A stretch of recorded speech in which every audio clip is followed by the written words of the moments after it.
आपको बताऊंगा कि यहाँ पर नेचुरल नंबर में जो हमारा औसत दिया गया रहे तो वो हम कैसे कैलकुलेट करेंगे, यानी जो मेन हमारा नंबर सिस्टम वाला पार्ट है वो कैसे होगा। ठीक है, तो यहाँ पर थोड़ा सा नंबर सीरीज़ वाला या नंबर सिस्टम वाला पार्ट थोड़ा मैं आपको लिख रहा हूँ यहाँ पे, और सारे बच्चे साथ के साथ यहाँ इसका आंसर कमेंट बॉक्स में देते चलना। ठीक है, नंबर में यहाँ पे क्या क्या होगा, तो सबसे पहले यहाँ पर जो है वो एक हो जाएगा हमारा नेचुरल नंबर। ठीक है, फिर उसके बाद यहाँ पर हो जाएगा हमारा स्क्वायर ऑफ नेचुरल नंबर। ठीक है, जिसको अगर पता है मेरे भाई फटाफट कमेंट बॉक्स में आंसर करते जाओ, स्क्वायर ऑफ नेचुरल नंबर। एक तरफ मैं यहाँ सम लिख रहा हूँ दोस्त यहाँ पे, और दूसरी तरफ फिर मैं यहाँ पर एवरेज लिख रहा हूँ। जिसको आता है फटाफट आंसर बताते जाना। फिर उसके बाद यहाँ पर बस ऑड नंबर हो जाएगा, मैं अभी बहुत ज़्यादा बातें नहीं करूँ। स्क्वायर के बाद क्यूब भी लिख लेते हैं। ठीक है, कि यहाँ पर क्यूब ऑफ नेचुरल नंबर।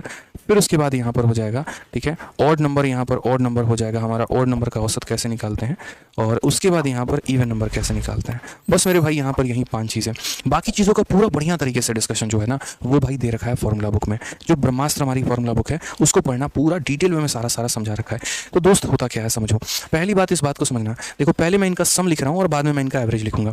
दुनिया में जितने भी नेचुरल नंबर होते हैं, अगर मुझे उनका सम निकालना है तो सम का फॉर्मूला होता है n into n plus 1 by मेरे भाई 2 होता है। क्या होता है, n into n plus 1 by 2 होता है।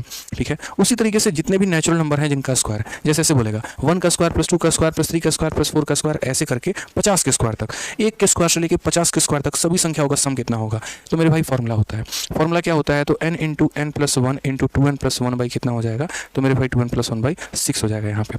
तो ये हमारा किसका होगा, स्क्वायर का होगा। ये हमारा किसका होगा, स्क्वायर का होगा। अब बात करते हैं क्यूब के बारे में। तो क्यूब के बारे में यहाँ पर क्या हो जाएगा, तो बोलोगे sir n into n plus 1 by 2, बस ये जो संख्या दिया गया है ना इसी का क्या कर दीजिए, तो इसी का होल स्क्वायर कर दीजिए।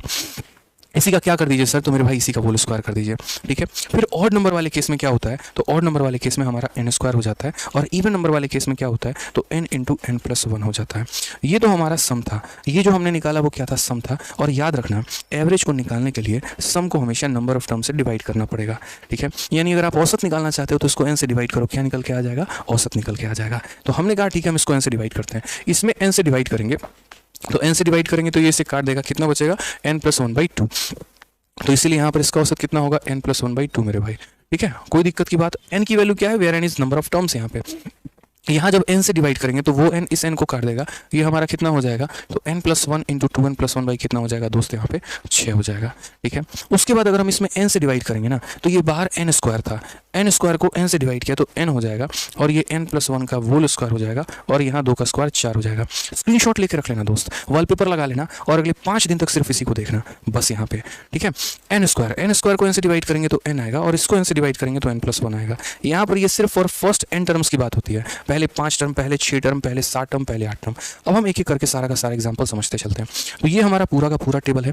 करना क्या है इसको, तो मेरे भैया वॉलपेपर लगाना है, पढ़ना है, खुद भी पढ़ना है, और आज उनको भी भेजना है व्हाट्सएप पे। वो जो गुड नाइट वाला जाता है ना, तो वो गुड नाइट वाले के साथ साथ ये भी जाना चाहिए। गुड मॉर्निंग वाला जो मैसेज जाता है उसके साथ मेरे भाई ये भी जाना चाहिए। ठीक है, ताकि क्या रहे, तो उनको भी फायदा हो, आपको भी फायदा हो। ठीक।